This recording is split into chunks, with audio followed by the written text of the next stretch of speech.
న్యాయం చచ్చిపోయిందా? చట్టం నిద్రపోతోందా? అండగా నిలవాల్సిన అధికారులు కళ్ళు మూసుకున్నారా?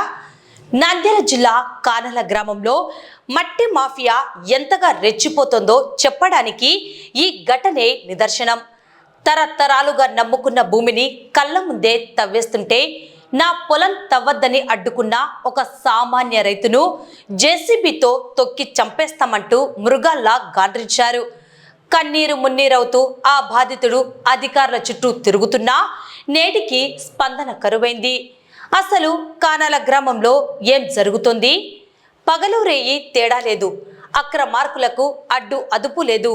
నంద్యాల జిల్లా కానాల గ్రామంలో గత 5 రోజులుగా మట్టి మాఫియా యథేచ్ఛగా పగలు రాత్రి తేడా లేకుండా జేసీబీలు పెట్టి మట్టిని తరలిస్తోంది.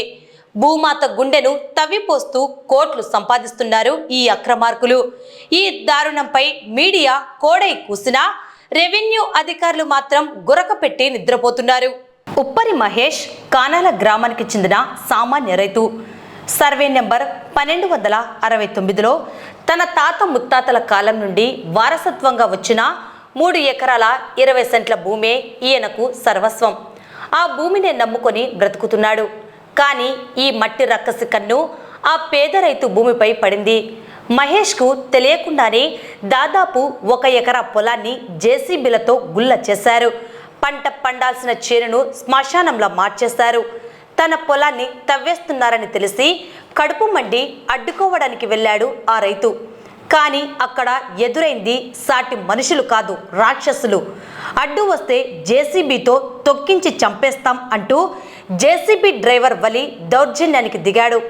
ప్రాణ భయంతో వణికిపోయిన ఆ పేద రైతు కన్నీళ్లతో అక్కడి నుంచి పరుగులు తీశాడు. ప్రాణాలు అరచేతిలో పెట్టుకొని న్యాయం చేయాలంటూ నంద్యాల మండల రూరల్ తహసీల్దార్ శ్రీవాణి కాళ్ళ వేళ్ళ పడ్డాడు బాధితుడు మహేష్.